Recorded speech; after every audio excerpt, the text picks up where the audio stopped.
Olá pessoal, tudo bem? Como vocês estão? Estamos retomando aqui alguns vídeos e eu queria muito transmitir hoje uma mensagem para vocês. Eu queria falar um pouquinho sobre medo.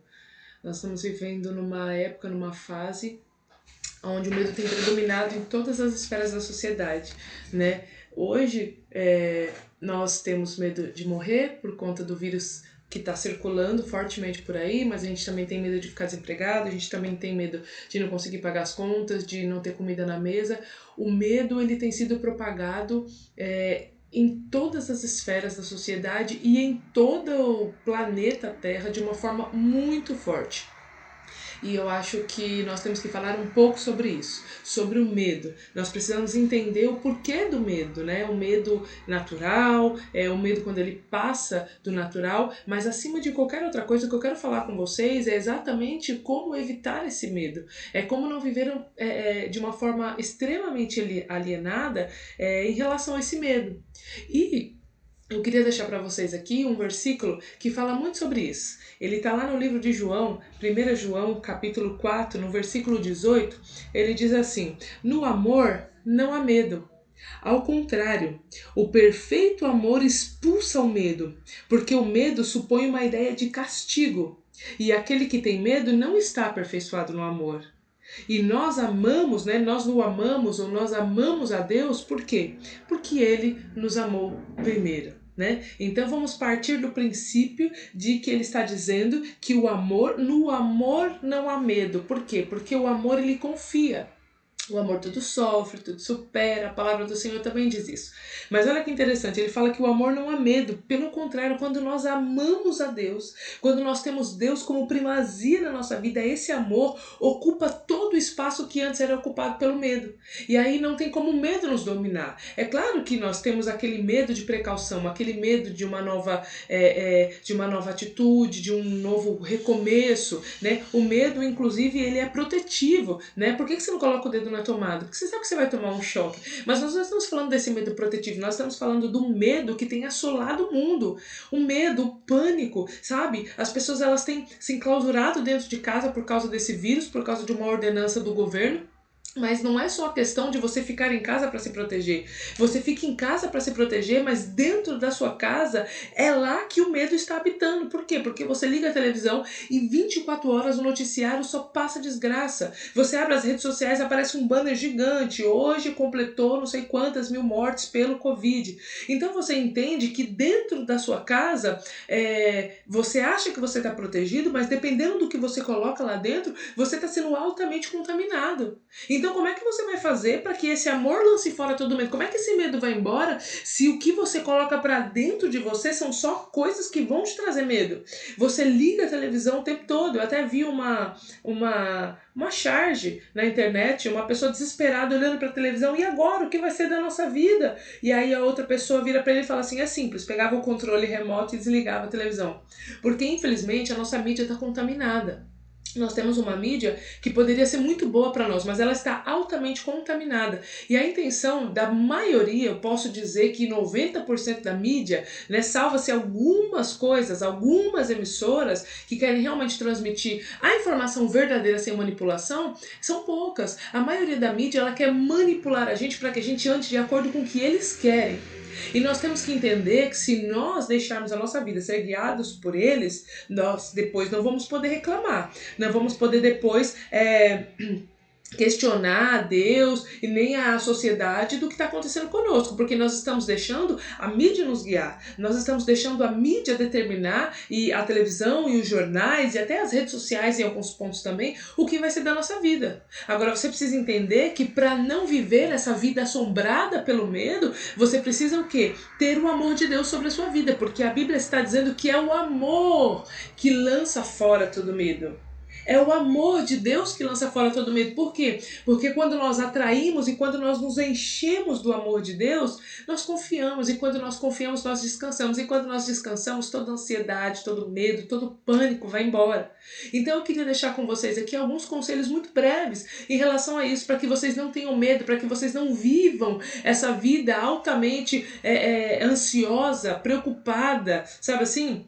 Nós temos que nos cuidar, nós temos que fazer tudo que tiver ao nosso alcance, mas não deixe que a sua vida seja dominada pelo medo. E uma das melhores coisas que você pode fazer é desligar tudo que é televisão aberta, noticiários, evite informações negativas e se concentre no amor de Deus, porque o amor de Deus não está naquele jornal sanguinário e manipulador. O amor de Deus está na sua palavra e em buscar a Ele. Então corra para os braços do Senhor. Então eu queria deixar aqui para você apenas 3 conselhos bem breves, uma mensagem bem breve para você. A gente vai dar alguns pitacos aqui, alguns vídeos, né? Porque se a mídia está lá para transmitir e passar coisas que vão te trazer pânico, nós estamos aqui para anunciar as boas novas e trazer paz, trazer alegria, trazer realmente a verdadeira mensagem de Deus para a terra e para as nossas vidas, porque essa é a nossa missão em Deus. Então eu queria deixar 3 conselhos para você. O primeiro é: confesse esse amor. Prove a Deus que você ama, confessando esse amor. Como é que você confessa o amor de Deus? Confessando ao Senhor, trazendo Ele para a sua vida, tendo intimidade com Ele, tendo um relacionamento com Deus todo dia, tendo uma vida de comunicação com Deus, uma vida de relacionamento com Deus. Quando Deus criou o homem, Ele não criou o homem para ser o seu empregado.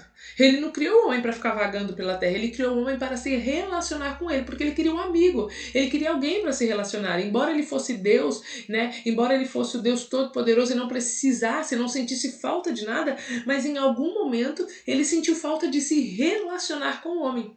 Então a intenção é como? Se relacionar com Deus. Confesse a Deus. Confesse que você ame a Deus. De que maneira? Se relacionando com Ele, estando perto dEle, estando em intimidade com Ele. Porque é isso que Deus quer. Não há como você se encher de Deus sem se relacionar com Ele. Não há como você botar o amor de Deus para a sua vida, para dentro de você, para expulsar esse medo embora, se você não tiver um relacionamento com Ele. Então confesse a Deus. Confesse o seu amor. Confesse para Ele. Confesse para o mundo. Confesse para as pessoas que estão à sua volta que você ama a Deus, porque aquilo que você profere é aquilo que vai ser contaminado no ambiente. Então se você no seu ambiente só profere mentiras, profere coisas ruins, profere negativismo, então é disso que seu ambiente vai estar carregado. Mas se você profere o amor de Deus, a bondade de Deus, a graça de Deus, a confiança que você tem de Deus, então o seu amor, o seu ambiente vai ser inundado por esse amor. Então confesse a Deus.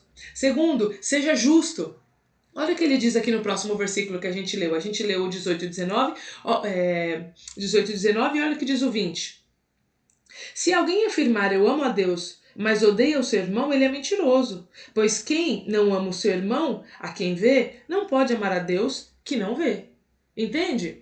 Então, quando eu digo para ser justo, é porque as suas práticas não podem ser diferentes da sua fala. Se você está dizendo que você ama a Deus, que você confessa a Deus, que você expressa a Deus, você também precisa amar o seu próximo, você precisa ser justo, você precisa ser reto, você precisa entender o que Deus quer da sua vida, você precisa deixar de ter o seu jeitinho brasileiro, você precisa de estar sempre querendo levar vantagem em alguma coisa, você precisa parar de achar que você tem que estar sempre em primeiro lugar. Não, querido. Quem quiser ser primeiro que seja o último, é isso que Jesus ensinava. Então seja justo, pare de praticar coisas que não agradam a Deus. E no fundo nós sabemos o que agrada e o que não agrada a Deus. No fundo nós sabemos o que é que realmente Deus gosta e o que Deus não gosta. E Deus, ele não se engana, querido. Deus, ele conhece o nosso coração. Nós podemos aqui durante a câmera encenar, fazer muitas coisas, nós podemos enganar as pessoas que estão à nossa volta, mas o Senhor, esse nós não enganamos. Então seja justo, seja reto, para de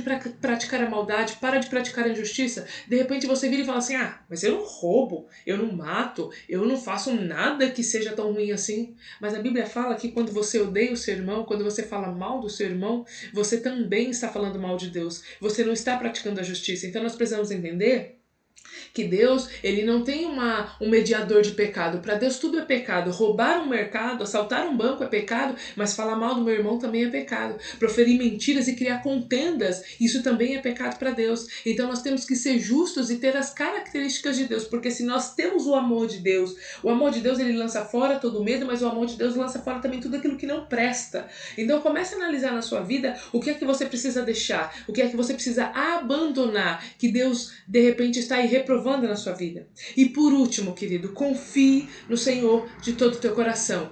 Eu acredito que o mundo não vai voltar mais ao normal, eu acredito que as coisas não vão ser mais como elas eram antes, mas eu acredito que Deus está moldando a nossa vida para termos uma nova forma de pensar, uma nova maneira de pensar. Tudo isso que está acontecendo no mundo é para fazer a gente refletir sobre quem Deus é para nós e o que é que Deus pensa de nós, né? O que é que Deus pensa em relação à sua vida, em relação à minha vida, em relação às coisas que estão acontecendo. Então, confie no Senhor, porque se você confessar a Deus, ter intimidade com Ele, ter relacionamento com Ele, se você procurar ser justo em todos os seus caminhos, se você procurar em Deus o que é que você precisa eliminar da sua vida, o que é que você precisa abandonar, deixar da sua vida, automaticamente essa confiança em Deus, queridos, vai ser plena. E aí quando você confia, você descansa, e quando você descansa, você alcança a plenitude de Deus, né? É essa paz não é a paz que o mundo dá, né? O mundo está dizendo que daqui a pouco as coisas vão voltar ao normal, que daqui a pouco tudo vai dar jeito, que a vacina vai chegar e tudo vai se resolver. Isso é o que o mundo está dizendo. Mas a Bíblia fala que não é essa paz que Jesus dá. A paz que Deus dá não é a paz que o mundo dá. É uma paz que excede todo entendimento. É uma paz que mesmo no meio do caos, mesmo no meio da guerra, mesmo no meio da doença, da enfermidade, da peste, do vírus, mesmo em meio a tudo isso, nós descansamos, porque nós temos o amor de Deus revelado em nós. Então eu quero transmitir essas boas novas a você e declarar para você que o amor de Deus lança fora todo medo, para você se ver livre de todo medo, de todo pânico, de toda ansiedade e de tudo que pode te causar todo tipo de pavor. Se encha do amor de Deus. Como? Se relacionando com Ele todos os dias, porque é para isso que Deus nos criou. Amém, queridos? Que Deus te abençoe. Fique com essa palavra e se você achar que ela é pertinente, se você achar que ela é uma boa mensagem, seja um mensageiro das boas novas. Compartilhe com seus amigos, compartilhe com seus vizinhos e transmita as boas novas, porque foi para isso que Deus nos chamou, anunciar as boas novas. Que Deus te abençoe e até o próximo vídeo.